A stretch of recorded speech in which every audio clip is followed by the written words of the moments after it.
Una buona domenica a tutti voi, bentrovati a questa edizione del nostro telegiornale. Arriverà un conto molto salato per famiglie e imprese a causa della crisi energetica. La CGIA di Mestre stima un rincaro complessivo di 210 milioni di euro in più rispetto al 2021. 82,6 miliardi di euro i rincari di luce e gas che le famiglie e le imprese subiranno quest'anno rispetto al 2021 e questa è la stima elaborata dall'ufficio studi della CGIA di Mestre, una cifra spaventosa che dà l'idea di quale sforzo economico gli italiani saranno chiamati a sostenere per fronteggiare la crisi energetica esplosa nel 2022. Un incremento che è destinato a diminuire grazie agli effetti del tanto atteso decreto aiuti ter che il governo Draghi approverà la settimana prossima. Il decreto porterà in dote infatti circa 13 miliardi, ma ciò potrebbe non bastare per dar sollievo ai conti degli italiani. Rischiamo che l'Unione Europea raggiunga l'accordo sul tetto al prezzo quando il gas non ci sarà più. Di conseguenza dobbiamo ricorrere subito allo scostamento di bilancio e ristorare famiglie e imprese con altri 15-20 miliardi di euro. È inimmaginabile che con una spesa pubblica annua di 1.000 miliardi non possiamo recuperarne qualche decina per salvare famiglie e imprese. Il conto è salato anche per i friulani. Al netto degli aiuti già erogati quest'anno, famiglie e imprese del Friuli Venezia Giulia pagheranno complessivamente 210 milioni di euro rispetto al 2021. Si stima che siano quasi 80.000 le famiglie in Friuli Venezia Giulia che vivono in povertà energetica e rischiano di pagare le prossime bollette solo rateizzando. E anche il nuovo anno scolastico che partirà domani sarà all'insegna del risparmio energetico, vediamo. Per 26.000 studenti e 1.800 insegnanti, lunedì suonerà la campanella dell'anno scolastico 2022-2023 che si prospetta all'insegna del risparmio energetico. Ci sarà un abbassamento della temperatura media quando accenderemo il riscaldamento, quindi a partire dal 22 di ottobre. La temperatura sarà normalmente di 19 gradi all'interno degli edifici scolastici con uno scostamento massimo di 2 gradi in più o in meno. Il riscaldamento resterà acceso dalle 7 del mattino fino alle ore 20, quindi con una riduzione rispetto ai precedenti anni scolastici, e c'è soprattutto un lavoro da fare che ricade in capo alle scuole di sensibilizzazione nei confronti del personale scolastico e anche degli studenti, proprio per far capire loro che dobbiamo evitare gli sprechi. Noi partiamo adesso con un ritorno alla normalità e abbiamo un arco temporale di circa 2 mesi per vedere quelli che saranno gli sviluppi. In questi 2 mesi non ci sarà più l'utilizzo obbligatorio delle mascherine, non ci sarà più la necessità di prevedere degli ingressi scaglionati, non sarà più necessario prevedere nemmeno il distanziamento all'interno delle aule, tra i banchi. Sono in arrivo altri 500.000 euro dalla Regione per permettere alle imprese del Friuli Venezia Giulia di migliorare le proprie capacità gestionali. €500.000 per aiutare le piccole, medie e microimprese del Friuli Venezia Giulia ad affrontare le nuove sfide del mercato. A tanto ammontano le risorse aggiuntive messe in campo dalla Regione, su proposta dell'assessore alle attività produttive Sergio Emilio Bini, che consentiranno alle aziende di migliorare le proprie capacità gestionali. Queste risorse, spiega Bini, serviranno a scorrere la graduatoria dei progetti non ancora finanziati. Con questi €500.000 la dotazione del bando, approvato lo scorso 24 settembre, passa da 4,8 milioni a 5,3 milioni di euro, conclude. Il provvedimento soddisfa 19 domande relative a progetti di trasformazione tecnologica e digitale, innovazione degli assetti gestionali, sviluppo di nuove strategie, accesso ai mercati finanziari, fusioni societarie e responsabilità sociale d'impresa ed economia circolare. Nel dettaglio, 12 richieste provengono da Udine, 4 da Pordenone e 3 da Trieste. Le domande relative al territorio di Gorizia sono già state soddisfatte con le risorse precedentemente stanziate. A Malborghetto Valbruna questa mattina cerimonia per i 110 anni dalla fondazione del locale Corpo dei Pompieri Volontari. C'era anche il vicepresidente della regione Riccardi, sentiamolo.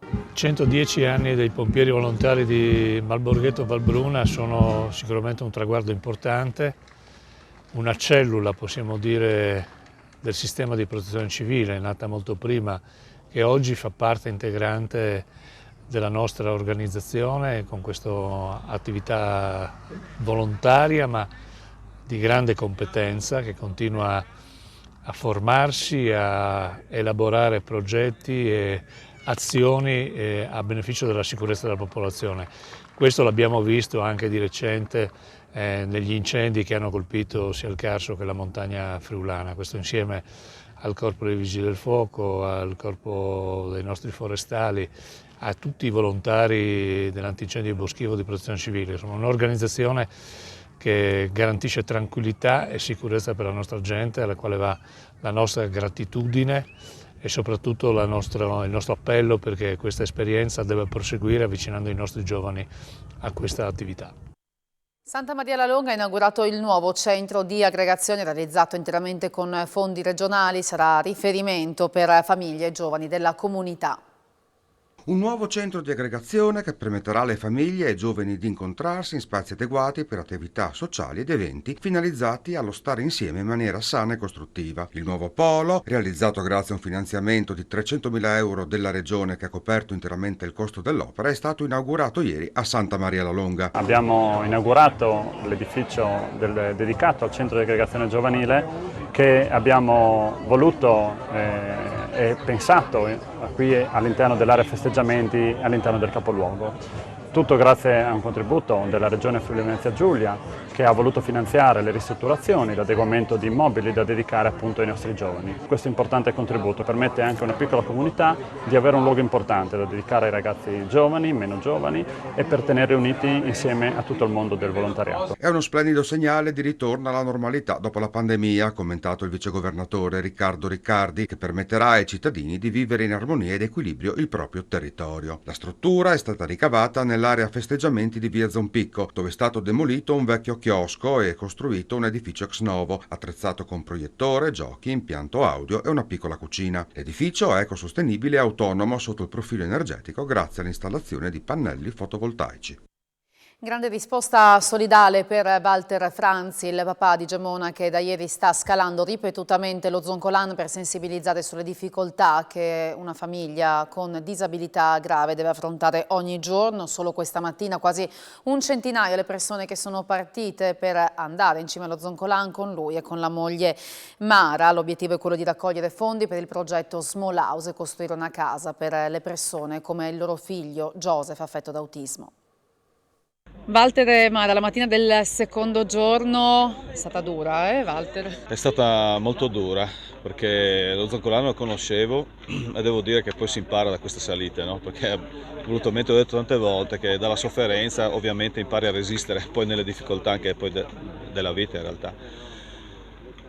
Ho affrontato 5 salite, la notte è freddo, ho trovato a fianco a me delle persone veramente fantastiche. C'è soprattutto Ettore di San Daniele che ha fatto tutte le 5 volte, anzi mi ha dato un supporto, ci siamo anche aiutati perché poi alla fine ti confidi, no? E ti dai supporto nella sofferenza.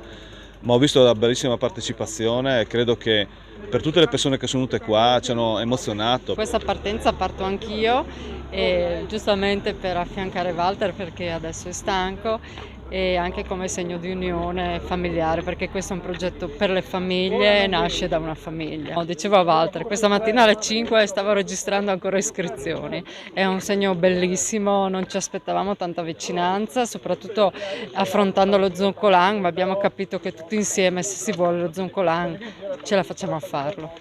Sì, il paese si è mobilitato dagli alpini che hanno fatto l'assistenza anche sul percorso di giorno e di notte, il bar che è rimasto aperto, la Proloco, la Sportiva, il comune che abbiamo dato una mano per mettere vicino tutto il volontariato. Quindi una cosa sentita, lo Zoncolan va bene per le gare di ciclismo, va bene per le tappe, parlavamo ieri con Enzo Cagnero che era qua, ma credo possa essere utile anche per queste iniziative. A Pocenia si è rinnovato l'appuntamento con una street art molto particolare, vediamo. Il mondo non è altro che una tela per la tua immaginazione. Questo pensiero di Thoreau ha ispirato la particolare iniziativa di street art che si è svolta a Pocenia nell'ambito della 16ª giornata del sorriso. Per il secondo anno consecutivo, famiglie e amici si sono cimentati nella pittura del disegno realizzato da Valentina Bott, Manuela Burlina, Alessia Buratto, Donatella Trevisan e Cristina Monti sul muretto di recinzione della scuola primaria di Pocenia. Un vecchio muro usurato, estinto, è diventato la tela perfetta che ha fatto attivare un'intera comunità per riunirla nella volontà di prendersi cura del proprio territorio. Un'iniziativa che ha avuto molto successo non solo in quanto occasione di prendere parte a una manifestazione il cui ricavato andrà a favore di progetti benefici nel campo delle malattie oncologiche infantili. Si tratta infatti di un'attività realizzata in collaborazione con l'associazione Insieme per un Sorriso, Luca Onlus e l'amministrazione comunale. Grande infatti è stato il desiderio di riprendere in mano pennelli e rulli e cimentarsi per un paio d'ore ciascuno in un'opera collettiva per la propria comunità. Alle 15 l'Udinese scende in campo contro il Sassuolo a Reggio Emilia con Sotil che chiede ai suoi di continuare sulla scia della vittoria, e se non essere queste anche le sensazioni dei tifosi. Noi seguiremo anche la trasferta collegandoci in diretta con Monica Tosolini nel corso di Poltronissima, ma andiamo subito da lei per sapere come sta andando il viaggio di una parte delle centinaia di tifosi che saranno appunto al Mapei Stadium. Monica. Eccoci Francesca, siamo con l'Udinese Club di Spilimbergo, di San Daniele 33038 e tanti altri tifosi qui in viaggio verso Reggio Emilia, stiamo quasi arrivando. Aspettative ragazzi? Aspettative, si parte sempre con cautela. Se poi stasera saremo in grado di festeggiare 3 punti, e boh, non so neanche se torniamo a casa a questo punto, meglio che continuiamo. Ci fermiamo a festeggiare fino a stasera, fino a domani. Come si dice sempre, contentiamoci del pareggio. Se Cosa poi... dice? No, accontentiamoci della vittoria. Ecco, diciamo che siamo ottimisti, deve arrivare il quarto successo di fila Francesca. Ci vediamo dopo. Ciao! Grazie a Monica Tosolini, grazie a voi per aver seguito il nostro telegiornale e buon proseguimento di giornata. L'informazione torna alle 19 questa sera. Arrivederci.